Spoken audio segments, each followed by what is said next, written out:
আমার নাম মেজবা। মেজবানি আমার খুব প্রিয় খাবার। আজ যে বিয়েটা হচ্ছে এটা আমার কোনো বন্ধুর বিয়ে না, কোনো বান্ধবীর বিয়েও না। বিয়েটা আমার প্রেমিকার। প্রেমিকা প্রাক্তন হবার আগে এই অন্যজনের বউ হয়ে যাচ্ছে। আফসোস, আমি কারো কিছুই হতে পারলাম না। কি রেখা? আমি না হয় তোমাদের কথা ভেবে চক্ষু লজ্জায় কিছু বলতে পারিনি। তোমরা ফ্যামিলির সাথে একটু কথা বলতে, অ্যাটলিস্ট একটা ফোন দিতে। এখন এসব বলে লাভ কি? মেয়েটার তো বিয়ে হয়ে গেছে, যা হওয়ার তো হয়েছে। না মা, যা হওয়ার তা হয় নাই। গতকাল রাত থেকে আমার ভিতরে না জ্বালা পড়া শুরু হয়েছে। শোনো, আসার সময় বাজারটা করে আস।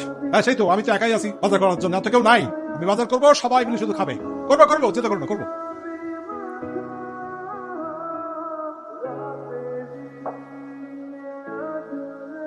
খাবো কি দিয়ে? কেন, সবজি, মাছ, করলা ভাজি এগুলো দিয়ে খা। মা, আমি তো মাছ খেতে পারি না, বন্ধ করে যদি একটু। কি দিতে হবে? মুরগি? হ্যাঁ রোজ এরপর মা।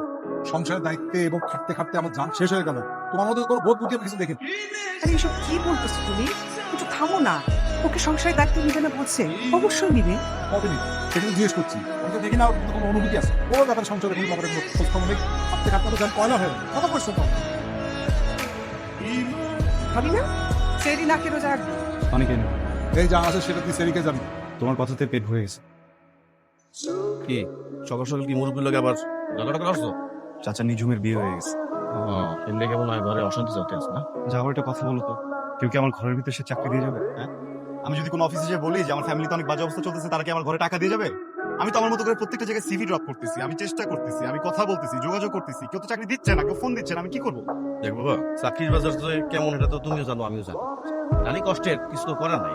তোমার ঘরের যে অবস্থা এটা তো আমি জানি, কারণ তোমার চাকরি একটা আপনার ফরজ হয়ে গেছে। চাকরি বাকরি দরকার। চেষ্টা করতেছি, দেখি আজকে যাবো কয়েকটা জায়গায়। থাকো। আসসালামু আলাইকুম ভাই, আমি আসলে জব খুঁজতেছি। আপনাদের এখানে কি নিচে আয় না? ঠিক আছে, সিভি রাখবেন আমার, যদি কোনোভাবে স্কোপ আমার একটু ফোন দিন।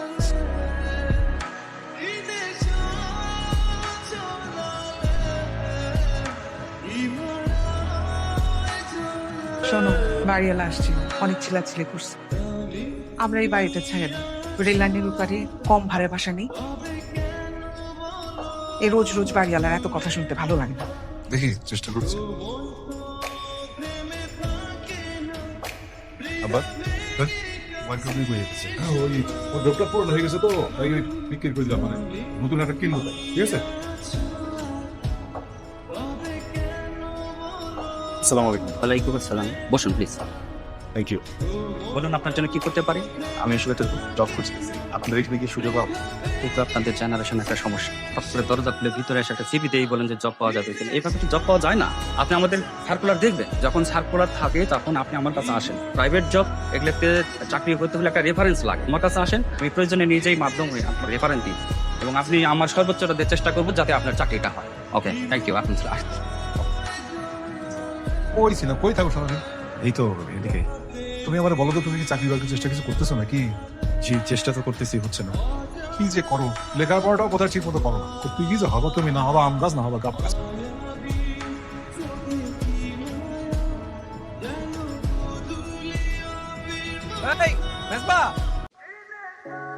মেজবানা বন্ধু, জামাইলা মানে ফেলটুস জামাইলা। বন্ধু কেমন আছিস তুই? আমি বন্ধু বিন্দাস ভালো আছি। কি করতেছিস? Government job? আরে বন্ধু, কি করতেছি সেটা বিষয় না, কি পড়তেছি সেটা বিষয়। আমি সেলসম্যানের চাকরি করি। সেলসম্যানের জব করে ভালো অ্যামাউন্টে চাকরি পাচ্ছিস? আমার বেতন মনে কর 20,000, আর ইনসেন্টিভ সবকিছু মিলাই 3,000, টেনে টেনে 25,000। কি বলিস? সেলস জব করে এত টাকা? আরে বেটা, আমি নিউর সেলসম্যান। বলছি কি, আমি চাকরি খুঁজতেছি, বুঝছিস, পাচ্ছি না। ভাই, তুই কি আমাকে চাকরি ব্যবস্থা করে দিবি? আমার উপর ভরসা রাখ, আমি সিনিয়র সেলসম্যান। চল আয়। জামাল যখন বলছে তখন তো একটা ব্যবস্থা করাই। আপনি কি থাকবেন? কাউকে থেকে লেগে পড়েন।